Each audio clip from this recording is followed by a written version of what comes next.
Here I am. Hi, I'm Heather, and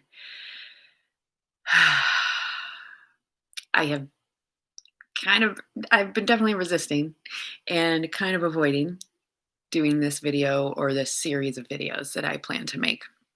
I, as a general practice, at least for the past 5 or 6 years, I spend a couple of hours usually on New Year's Eve, kind of reviewing the year before, feeling some feelings perhaps that had gone unfelt. That's usually the part that I'm kind of avoiding. Um, Celebrating, what I can celebrate, and trying to come to peace as best I can with what doesn't feel celebratory.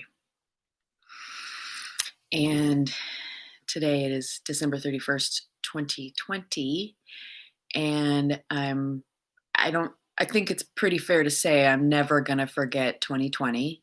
I think anyone who was alive at the time will forget it, and really, will anyone ever? Whatever. I don't know. And so what I decided to do, even though this feels vulnerable and uncomfortable and scary in a new way, I do also recognize that this is part of what I love to do, is things that are scary in a good way on a pretty regular basis. And allowing myself to be seen and heard, and regardless of what happens and how I show up, feels scary to me, because I don't really know what's going to happen on this video. I just have a general idea, and I did make a photo album on my phone in the past little while of basically just the first month and a half to 2 months of 2020, because I feel like it helps me set a foundation for myself, for anyone who happens to listen. My overall process with this video will be that, there's the inspiration, there's the idea, then there's the, moving towards implementation. I made my photo album. I set my computer up so it was all ready to go as soon as I came to sit down, after I ate and, went outside for a little bit. So no excuses.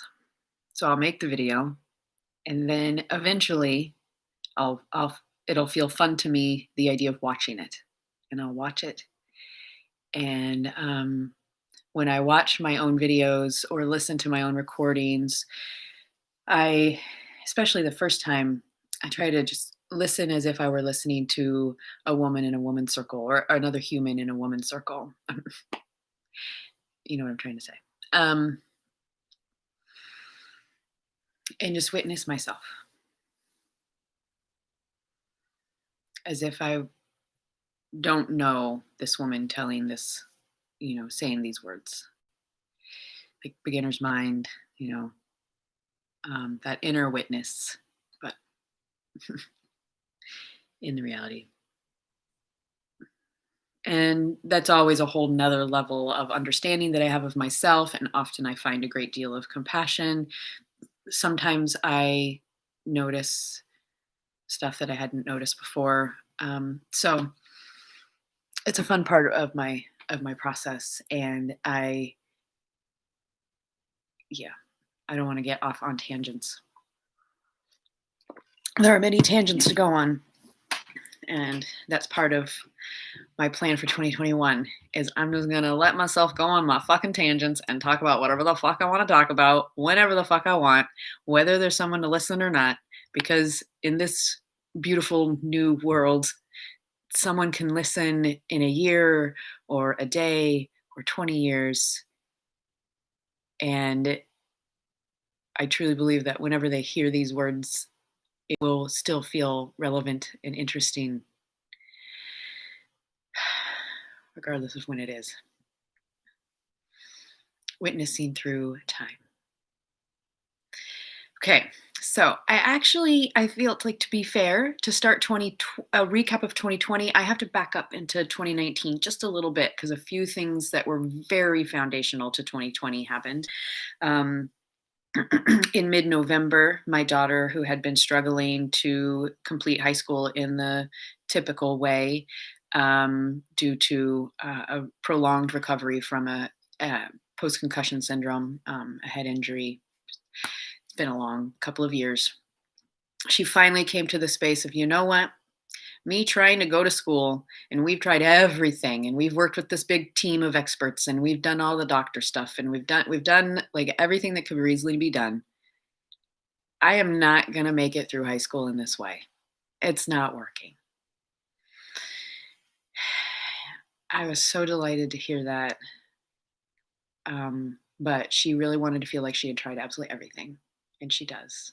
And she did. And I do. And so she elected to officially drop out of high school in mid November of 2019. And she would enroll in the GED program that started in January. So we got all that taken care of and started, and the support of her whole professional team. What also happened around that time is it had been building for a while, but it finally became abundantly clear. I think it was around the second week of December, in a business meeting with my business partner. I let her know that I needed to take essentially a leave of absence from work. I'm like, I need an absolute 100% break from this business, from this entire experience, which did mean also her. You know, we were friends. Perhaps we still are friends on some timeline, and so it was difficult for her to hear, and in some ways it felt like a surprise for me to be saying to myself, I'm like, wow, I didn't realize I was taking a complete break, but okay. So so I decided to take a complete break from the company that I was working with, um, and helping build and helping co-create, and I believed it. Up until about that time, I thought it was my future. But it just was no longer in alignment, and I needed some time and space to kind of figure that out. So the break started in mid-December, and it became clear pretty quickly that I needed a big break, and I wasn't sure if I was going to go back. So I'm not sure if this is gonna work out. So this is a picture that I actually posted on Facebook with a Don Miguel Ruiz quote. It was something along the lines of, your soul or your life is desiring to have a new conversation with you. Can you? It's really well written. Of course, I'm not getting it right at all, but it's basically your life wants to have a new conversation with you. Are you listening? And the time, yeah, I was listening, but I was hearing different messages, that ended up happening. But I felt pretty confident and open. And I hadn't really made much income in a very long time, so I was in a space of like, I don't actually know how to pay January rent. I was on the verge of asking for a loan from mom, and I don't know, I hadn't figured it out yet. And right before Christmas, a dear friend of mine, who knew the difficulty I was having financially, as well as how hard I'd been working and trying for a long time, he gathered some donations from some friends of his, and it happened to be, I think it was $550, which is the exact amount I was short rent for the coming month. And he gifted that to me a few days before Christmas. I know I'll come back to oh shoot, this is not going to show up at all. There we go. The comfort zone.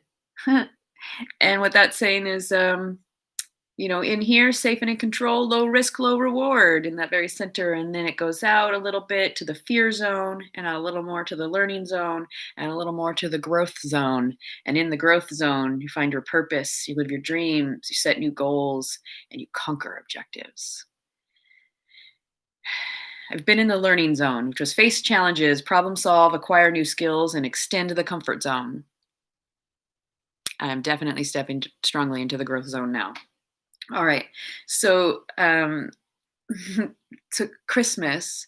I mean, my daughter and I spent some time together, for sure, but it was more of a friends holiday for both of us. She wanted to spend Christmas with her friends doing her thing, and I wanted to spend Christmas with my friends doing my thing. And so after we'd opened presents in the morning, um, we uh, she gave me this sweater that I wear so often, and there's our dog Aloha, and she's wearing her probably her Snoop Dogg Christmas sweater.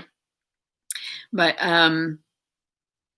yeah, oh God, pre-Christmas. This was mid-December. Oh, I'm going back.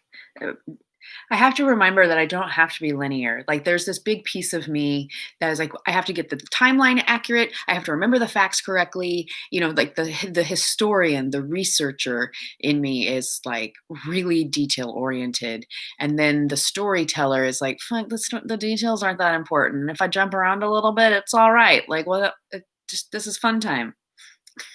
So that argument is constantly going on inside of me when I'm telling stories. So I'm so glad I got to do this with my sweet friends, Gary and Susie. This is I have a lot of great photos, but this is just the one of the three of us. Peacock Lane in Portland gets all beautiful and lit up. And I believe neither of them had ever been to Peacock Lane, if I remember correctly. And there was a silent disco going on that night. And so we got the headphones and we bebopped down the street and looked at people and, looked at the houses and just had such a good time. So glad we did that. um, and then this was the letter that my friend gave me. I won't read the whole thing, but Merry Christmas to my truly special friend. Enclosed is a gift from many anonymous angels. They do not know your name, but they know a small snippet of your story. They know about how you are courageously living from the heart and trying to make a difference in both the lives of yours and your daughters, as well as in the many lives of the people you know and many more who you're going to meet. These angels share your like-hearted way of approaching life. When I told them about you, they jumped at the chance to contributing to this little fund to ensure you and Ainsley have a wonderful Christmas. And for even a solid minute, fewer money woes. Turns out, not only do I believe in you, but so do a bunch of random strangers. Well, strangers to you. All right, I am going to read the whole thing. I have to keep also reminding myself that really this video is for me. It's just icing on the cake if someone else happens to watch it. So yeah, I can do what I want, how I want, when I want. Okay. All that we might ask of you is that you receive this gift with an open heart and mind, and that you continue to commit to your journey of discovering ways to serve others. Further, my hope for you in 2020 is that you go forth into a headspace more readily willing to receive the blessings that are yours to receive. Heather, I'm so excited for the journey we are on as individuals and to know that we have the support and all the creative powers of the universe to heal ourselves, help others find their creative and healing powers, and live with abundance in our lives.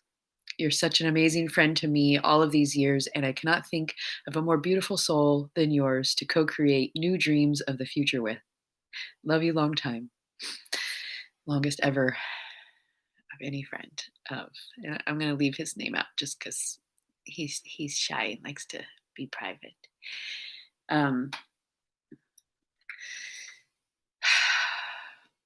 So that was, one of my very best and longest friends wish for me and gift for me. And what I didn't yet know that I would find out in a couple of weeks is one of the angels also gifted me basically an online business in a box, a website, and a whole business presence. But I'll talk about that more later as I get there. But yeah, his letter, man,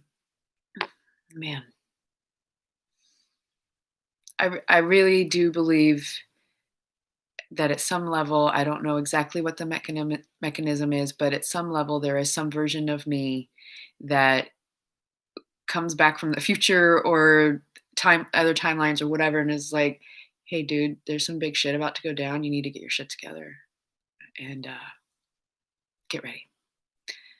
And if that happened in a big way at the end of 2019. I think that's why both Ainsley and I made so many big decisions and moves in a pretty quick way. And I, as soon as I stepped away from um, the business path I had, as soon as I fully stepped away from that, gifts just started to arrive in so many forms throughout the coming weeks and year. So it was like I opened the doors to the universe to supporting me in the way that it could, because I was also in a space where, like, God, I know I can go out and make money. I am a rideshare driver. I can go out and I know I will on average make $25 an hour. I just have to, work. I don't have it in me to work 40 hours a week driving, or even to work 40 hours a week kind of doing anything, really. I don't want to do it. It would hurt me. It is not in my highest good to work that many hours and that hard. I knew I needed to find a different way to support myself and my daughter besides trading my time for minimal money. I'm willing to trade my time, but only for uh, for appropriate and reasonable and generous uh, energy exchange. Okay, so this is so sweet. And so on Christmas Day, going back to what I was saying, my daughter and I wanted to spend it with our friends. One of my friends hosted a cuddle and potluck. And so people just brought food and we just hung out in this big cozy room and snuggled and told stories and laughed with each other and just enjoyed company. And at one point, one of my friends and I were alone in the cuddle room. Everybody had gone to the kitchen, and he and I are just, having a sweet little conversation. And we hear this sound. This keeps going on in the kitchen, and it's kind of like a.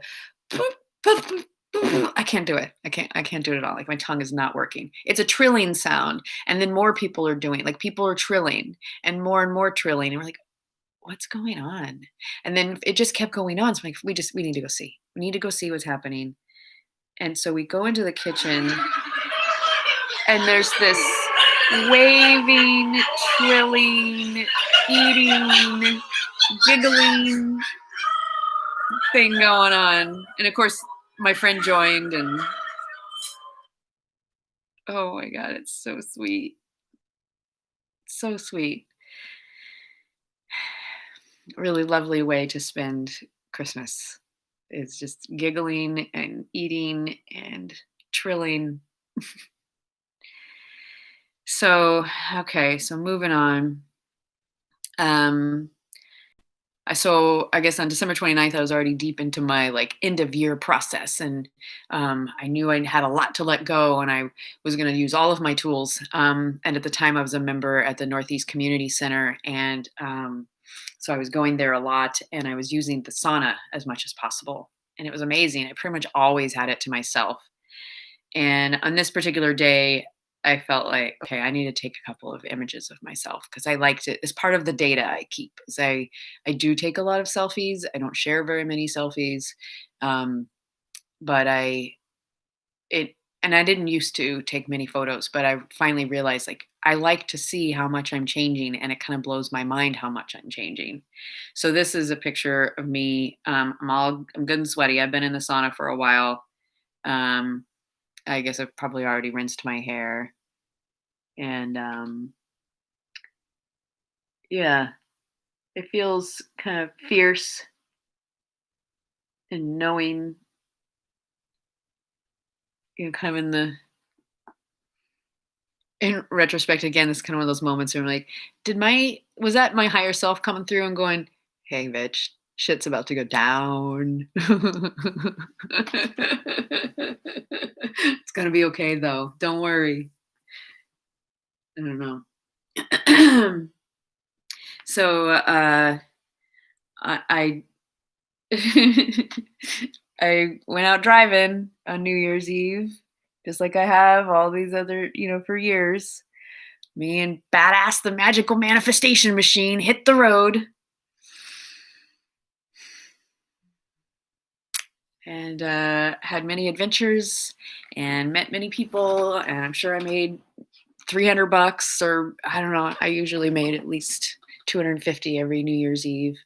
Um, and no one puked in my car. So that happened in 2019. New Year's Eve 2018. Um, so yeah, that was awesome. Um, okay, so New Year's Eve I spent in the way I typically do. Oh, that's right. One of the things that did happen. This was lovely. I'm remembering now. So one of the writers I got, I think he was the first writer. I can't remember now, but his name was Nathan, and I don't remember how we totally got on the topic, but I just did what I always do, just kind of was feeling out what kind of space was the writer in. Do they feel like chatting? Do they not? Um, what kind of words are just bubbling up, wanting to be said, coming through me. And um, I really can't remember how we got on the topic, but at some point, uh, he was just saying, "Gosh, I'm in my early 40s and or just turned 40, and I don't know how to meet people. I don't want to drink anymore, so I don't want to just go to the bar. That's what everybody seems to do. I don't want to go to parties because everybody's just drinking anyway. I feel like I need to try like new things." And maybe we talked about ecstatic dance. I think that's probably how it started. And I'm pretty sure I made a recording for myself of this whole experience. So I do have um, a better version of the story available that I'll have to tell at some point. But I think we talked about ecstatic dance, and I told him how I go to Sacred Circle most Sunday mornings, and he's like, "Wow, I need to check that out." And he did. I did see him there at least once. It's so cool. I didn't talk to him because I wasn't 100% sure it was him, but it was him. Um, anyway, so we talked about ecstatic dance, and then he was like, there's this thing that I keep reading about, and I just don't know how to find it, or it feels weird, but I feel like I'm still drawn to it. He's like, well, people have like cuddle parties. And I was just, oh my God. You have no idea whose car you've been gotten into. And I proceeded to tell him, look, I actually, in a couple of weeks, am facilitating an event. It's called Cuddles, Consent, and Boundaries. And it is specifically designed for the most nervous of nervous systems. The people who are like, you mean I'm gonna cuddle with somebody I don't even know? I don't know, thank you. I don't need to do that. I get all the cuddles I need from my lover, my boyfriend, my husband, whatever. My kids, whatever. I don't need it. Go from that very nervous system space to, wow, thank you for spooning me. Like, what was your name again? Oh yeah. And he was, of course, immediately interested. And I'm like, it'll be very slow and gentle, and you don't have to do anything you don't want to do. And 100% it's platonic, completely gentle, very sweet. Give me your email address and I'll send you information about the event. And he was like, yes, yes, yes. He was all in. He was very excited. Um, so yeah, that was one of the really fun things that happened on New Year's Eve. And then New Year's Day was pretty epic. My sweetheart, we called his place the Cuddle Castle because he hosted a lot of cuddle parties. And when I did my event, Cuddles, Consent, and Boundaries, in January, it was at this space, which is where I happen to live now. But so he was hosting a cuddle for New Year's Day, and so quite a few of my dearest friends, and his and my dearest friends were there, and some people I don't know all that well, and we just had a really lovely time. And then around later in the evening, 10ish or so, I started to have like no, maybe it wasn't that late because it was before everybody left, and I think everybody left maybe around 9. I don't remember, but anyway, I've been for since at least 2017, I've been having these really intense somatic experiences where my whole body will shake and writhe and my muscles will contract and tense, and typically I just allow it to happen because I recognize it as trapped energy in my body that's needing to be released. And I what I believe started to happen and did end up happening for over an hour was kind of like a rebirthing experience, and or a completion of the birthing process with my daughter because I had a C-section, and so I knew that there was a lot of trapped energy, from not only not having a complete vaginal birth, but also the cut into my stomach, area, um, and all of that labor energy that I was feeling until I had, an epidural, and then it just suddenly stopped, just got trapped in my body and needed to be released. So, um, my friends and I just kind of intuitively went through a process of like helping me release all of that energy, but in a really loving and supported way. Like at one point I realized it would feel really good to feel skin to skin contact. And so the two men who were sandwiching me between them took their shirts off and held me really tight, so I could feel as much of their skin as possible. And one of them would either, depending on what I needed, kind of breathe with me to kind of regulate my breathing again, or he would just speak beautiful affirmations into my ears. One of the women who was there and volunteered to help, was I can't remember if she was a massage therapist or she had some sort of professional experience with somatic, experiencing, and so she was very helpful also and gave me a lot of like massage in my lower back particularly, and kind of help keep things moving. Um, and then, a dear woman friend of mine who was also there, kind of guided me through a meditation towards the end to kind of ground me back down. But that was an incredible way to start the year for sure. And I'm so grateful that I got that really significant release of a lot of energy, a lot of pent up emotion. Um, it was quite an experience. So definitely a whole nother full story of its own. Um, and I'm also feeling like, okay, I didn't,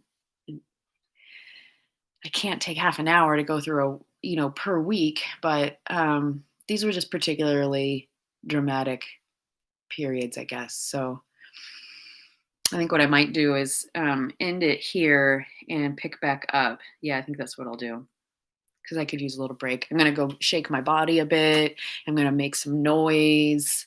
Um, yeah, I think that'll help me kind of break up what's kind of stopping me now, I think, as well as release what I've been talking about. So I feel like I'm actually, yeah, kind of recognizing the wisdom of what I'm doing right now a little bit more. So I'm excited.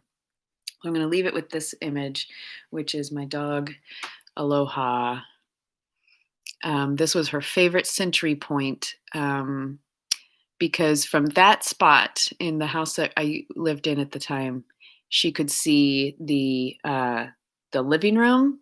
She could look up the stairs. She could see the bathroom, which was over here, and she could. Oh, actually, no. This is me. Her looking into my room. That's right. She's looking into my room, and over on the other side of this wall is the living room, and that's to go upstairs. And then over here's the bathroom. So she could see almost every part of the house, except of course the downstairs or into the kitchen from there. And so if she wasn't sleeping or with me, a lot of times that's where she was sitting, especially if I was in my room. So, oh God, I miss Aloha so much. She was, spoiler alert, one of the, pieces of my life that I released in 2020, but I'll get there when I get there. All right. Okay, I'm going to go do some somatic processing for a little bit, and then I'll come back and get started. Looks like my next picture is me on January 4th, struggling a bit. Okay. Talk to you soon. Bye.